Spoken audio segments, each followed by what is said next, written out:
Bonjour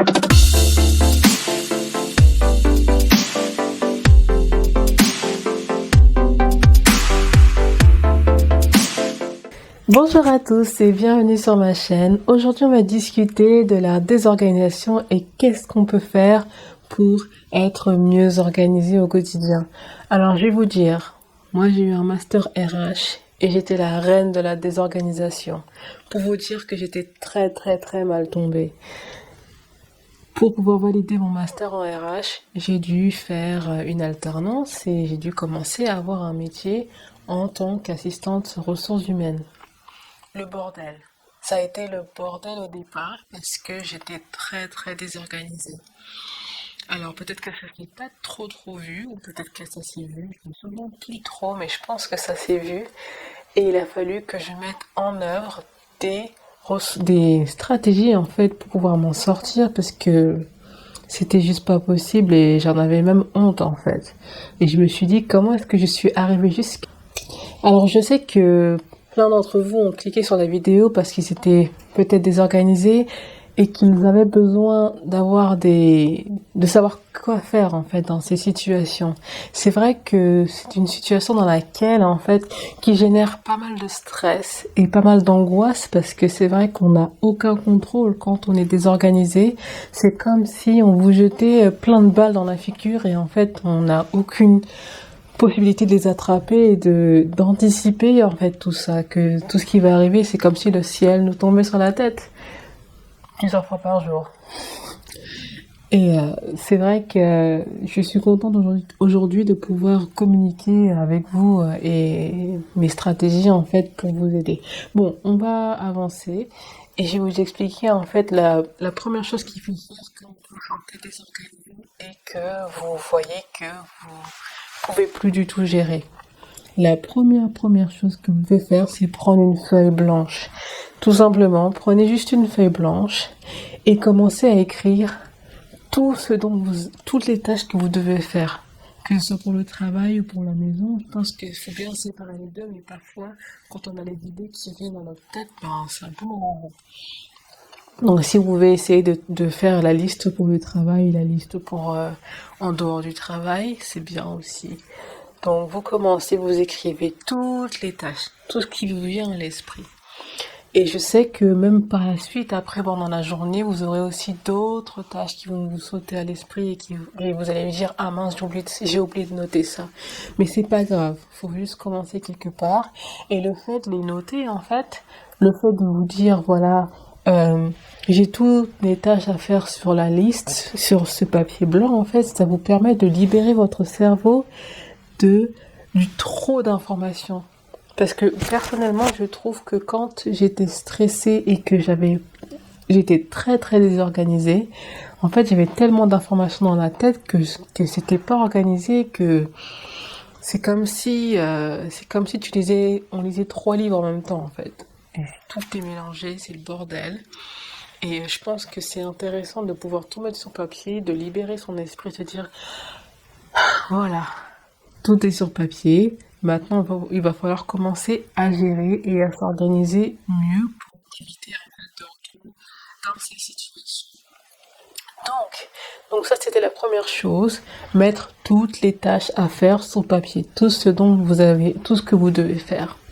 Maintenant, la deuxième chose à faire, c'est de organiser tout ça en fait. La deuxième chose à faire, c'est parmi toutes les tâches que vous avez écrites, quelles sont celles qui sont urgentes et que vous avez besoin de faire maintenant?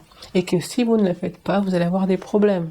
Tout simplement. Si c'est urgent, c'est que vous allez avoir des problèmes si vous ne le faites pas, ou ça va engendrer d'autres problèmes à d'autres personnes, et les gens vont revenir vers vous, dire voilà, qu'est-ce qui se passe? Pourquoi est-ce que tu n'as pas fait ça? Et enfin voilà.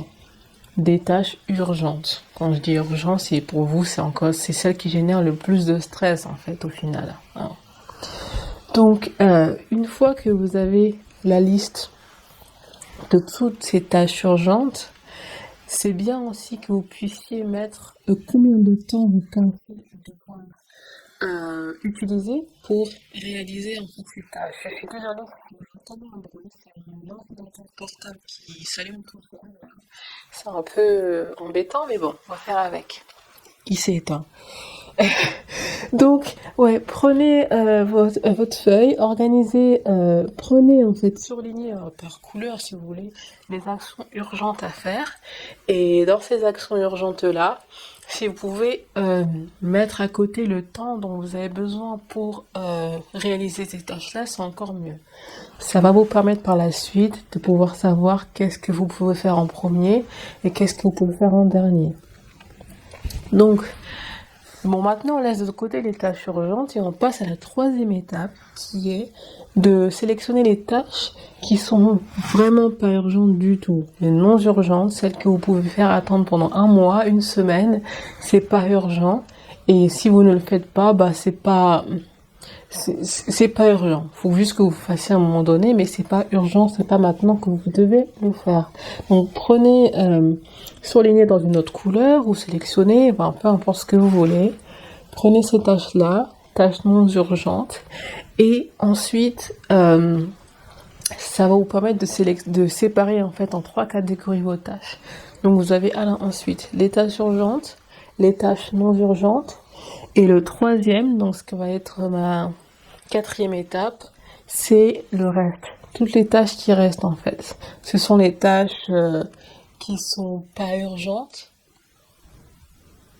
mais qui sont plus urgentes que les tâches qui ne sont non urgentes. On va dire au final, dans la vie, rien n'est urgent.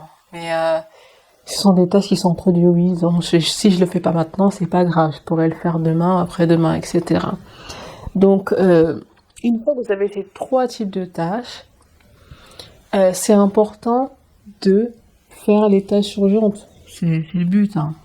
C'est le but pour s'organiser. Donc, pardon, j'ai oublié de dire en fait. On a organisé les tâches urgentes avec des temps en fait. C'est-à-dire que vous avez pu déterminer un temps spécifique pour chaque tâche que vous devez faire. Donc une fois que vous avez séparé tous les types de tâches et leur temps, vous faites les tâches urgentes. Et une fois que vous avez fait les tâches urgentes, il faut que vous vous attaquiez aux tâches qui sont pas urgentes ou qui sont non urgentes, mais que vous pouvez faire dans un laps de temps très très court. Ça va vous libérer beaucoup d'espace en fait sur le nombre de tâches que vous avez. Par exemple, si vous avez une tâche qui est juste de répondre à cet email en disant merci beaucoup, à bientôt, au revoir, faites-le tout de suite. Ça va vous libérer beaucoup d'espace dans votre tête et dans votre to-do list, la liste que vous avez faite. Et ça, c'est fondamental. Et même en général, je pense que c'est bien, dès que vous avez une tâche à faire qui est très très rapide à faire, faites-la tout de suite. Parce qu'une fois qu'on vous dit, par exemple, est-ce que vous pouvez couper cette feuille en 2, vous le laissez traîner, vous allez complètement zapper parce que ça n'a aucune importance pour vous. Et après, on va dire, mais pourquoi est-ce que t'as pas fait ça? Enfin, c'était tellement simple en plus. Donc faites-la en premier, faites les choses qui sont rapides en premier. Répondez à cet email qui a été envoyé il y a 10 ans. Vous n'avez pas répondu, répondez tout de suite. Donc c'est super important et puis ça vous évitera d'autres problèmes. Donc plus on laisse traîner les choses et plus ça pose problème.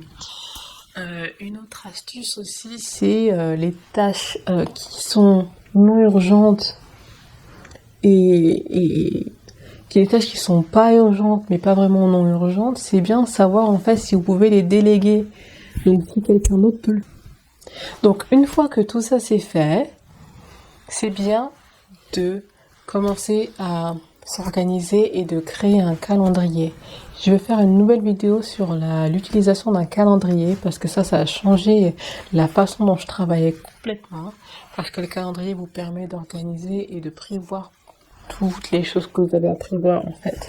Donc c'est bien en fait quand vous avez une tâche à faire qui prend un peu longtemps, que vous pouvez pas répondre tout de suite à l'email ou que vous pouvez pas la faire tout de suite, c'est bien de le mettre dans le calendrier, comme ça vous savez que ah oui, j'ai ça à faire demain, il faut que je le fasse.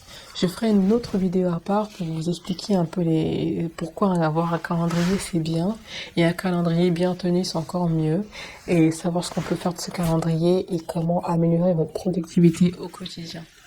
Donc voilà, j'espère que cette vidéo vous a plu, qu'elle vous a aidé également. Et je vous autorise n'importe quoi.